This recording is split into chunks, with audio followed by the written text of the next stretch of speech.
Here's how to rebuild trust after an affair. You have to consider trust is made up of three separate categories. The first is just the most obvious, trust in your partner. So if your partner has recently broken your trust, this is going to be at a very low level and it's going to rebuild slowly. Trust is lost suddenly and regained over time. If someone has just cheated on you and then they're like, well, now you should start trusting me, that obviously doesn't make any sense because you're going to need some evidence of them being trustworthy, before you start trusting them. And this leads us to this point number 2, which is trusting your own perception. So not only did you lose trust in your partner, you also lost trust in your ability to perceive them accurately, or trust in your perception.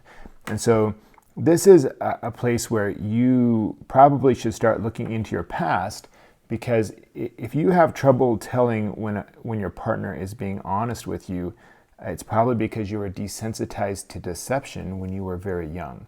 Were you exposed to people who were untrustworthy when you were young and your brain was learning about what trust looks like and what honesty looks like? The more details you can figure out about what was my brain exposed to and what exactly were these people up to, then you can help your brain move past its blindness to deception, because that's how you ended up in the situation in the first place. Is you were not able to accurately read your partner, which is how they were able to deceive you.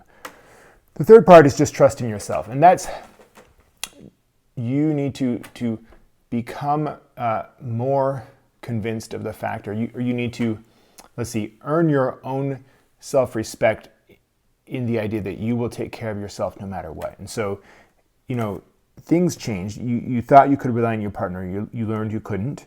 You have some work on your perception to do. But in the end, the only person who's really going to take care of you is going to be you. And so this means that you need to trust yourself to take care of yourself. And that comes into two buckets.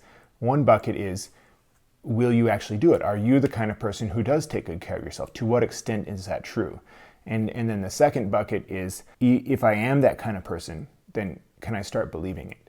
Can I see myself as trustworthy? Can I trust myself that, no matter what my partner does, I'm going to show up for me and I'm not going to let myself down? What you might notice is these bottom two are within your control and the top one is not. And so your partner, if they behave in a trustworthy fashion, then they will regain your trust over time, as long as you work on your perception and you get better at telling how trustworthy they are. The last one is kind of up to you.